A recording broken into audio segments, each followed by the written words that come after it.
Your full name is? Jessie Jacob. And Jessie, you're a resident of Detroit? Yes, I am. And you were born in India, is that correct? Yes, I am. And you came to the U.S. in 1985? That's true. And you and your husband became United States citizens?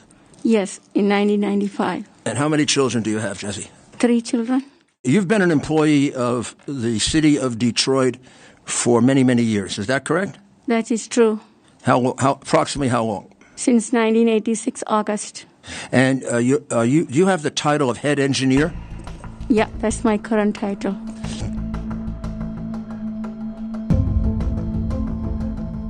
She gave me a pack of, I would say, about 10 to 15 ballots. Those were all open ballots. All were opened. So I took the first ballot and started, opened up the QBF file. And I noticed maybe that ballot was mailed. It came in postal mail or it was picked up from the drop-off box. I don't know. There was no postage stamp or nothing. Some of them didn't have the county board on the address label. No counting board printed. Some of the envelope didn't have ballot number printed on the address label. The thing really concerned me when I saw those ballots. All of them were opened. Some of them were upside down. What does that mean, that they were all open? You are not supposed to open. You have to receive the ballot into the system first. You cannot open the ballot.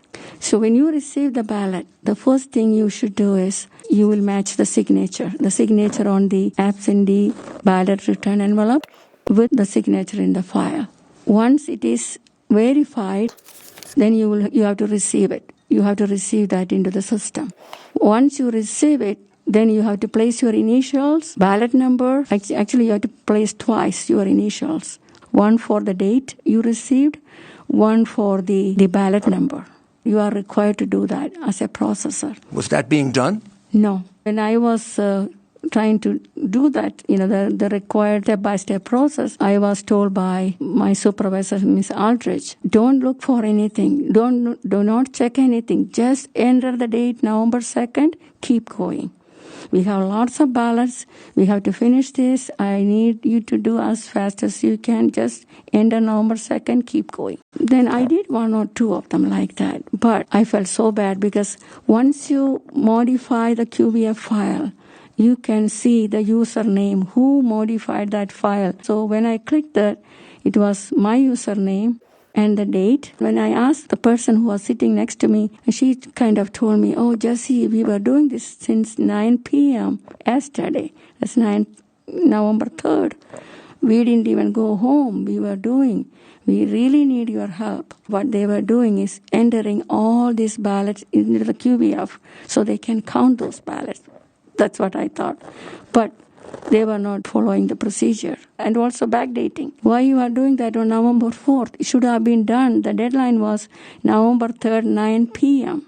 That's the deadline for you to receive the ballot, absentee ballot, into the system. As a matter of fact, on November 3rd, I had to stay till 8:30.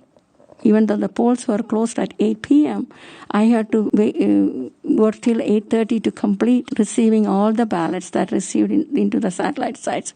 So all the processors, they are required to do that. 9 p.m., November 3rd.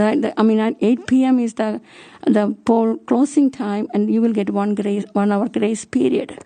So 9 p.m.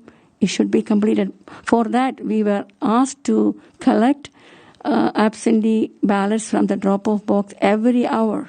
Every hour we were doing it. And we were receiving the ballot to the QBF on November 3rd. Every hour. You will set aside all the work that you are doing. Per the Michigan's official manual, immediate recording of the ballot is required into the QBF. Immediate recording. Once you receive the ballot, immediate recording is required. Not after 3 days or after 2 days, no. Was anybody else doing what you were doing? Oh, my center, there was another processor, my supervisor, all 3 of us, we were doing that. Your supervisor ordered you, though, not to invalidate any ballots, not to look for deficiencies, not to check signatures. And then when you did it, she got angry at you, didn't she? Yes. Oh, she was so angry. And you know what she did? It was around 11 o'clock. She said, Ms. Jacob, you can take your lunch break. I said, I just had my snack. It's only 11 o'clock. She said, no, take lunch break. I said, what, 30 minutes? No, you can take 2-hour lunch break.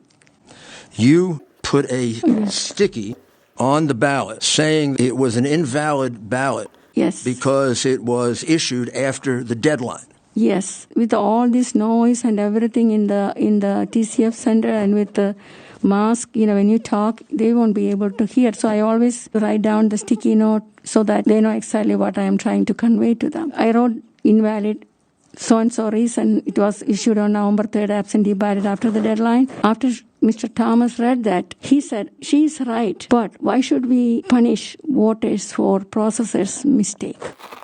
Okay, that's what he said. Was he in charge of the effort for Detroit? That's what I found out. Mr. Thomas? Yeah, that's what I found out later. You went to lunch for an hour and a half. Yeah, about 2. And you came back. Yes. And another gentleman named George Azuz gave you some ballots to work on. Yes. And Carol Aldridge saw you there. Yeah. And she came down from the podium. Yeah. And what did she tell you? So when I came back from lunch, my seat was gone.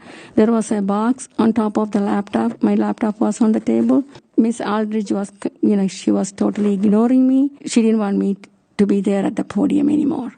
So I was on the floor level. I found a table and a chair. I sat there. So when I was sitting there, I saw Mr. George Azuz. Later I found out he's the director of the elections. I didn't know his name at that point, but I said, I'm here. I can help. Can I have a laptop and I can start validating these ballots. So right away he went to the podium and brought the laptop to me, and I logged into the laptop, and he also gave me like a bunch of about 10-15 ballots, same thing that I was doing in the morning. So when I started doing it, again, same thing, and November 2nd, end of November 2nd. So Miss Aldridge saw that from the podium that I'm at the floor level, and also she saw I have the ballots. She came down from the podium. She said, do not check the signature, keep going. I told you in the morning, November 2nd, keep going. And she said, do not write anything. Do not write post-it. I do not want you to write anything. At that point, I saw Chris Thomas standing nearby on the floor level. I showed that ballot in the QVF. After I searched the voter, I showed the signature on the QVF file and also the signature on the envelope. Totally different. The signatures were totally different? Yes. Who did you show that to? To Mr. Chris Thomas.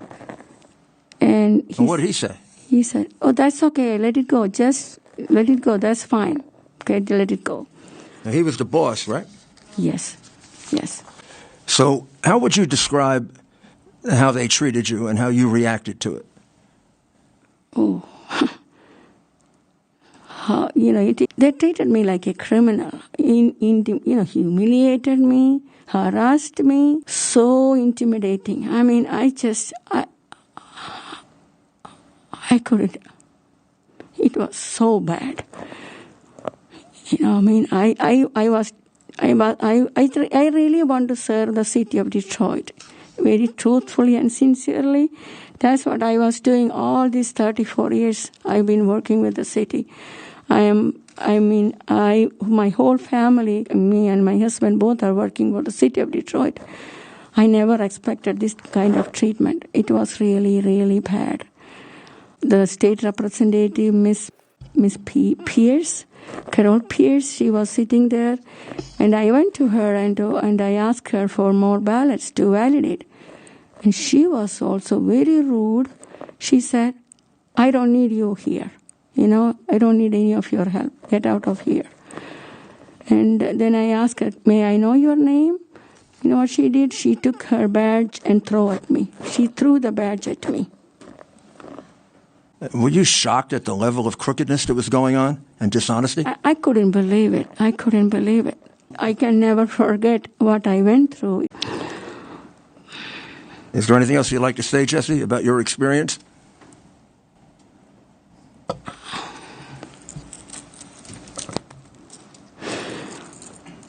I just want to be so thankful. I've been in this country for 35 years. I'm so thankful for this country, for all the opportunities. And I am who I am because of this nation. I'm a devoted Catholic, and I was able to go to church and pray and rosary and everything. I really love this country, and I really want to do. I hope this will help this nation. That's the only reason I'm here. And also my 3 children. Thank you, Jesus, for all the blessings and graces that you are showering upon us and on all this nation. I have nothing else to say. Thank you, Jesus.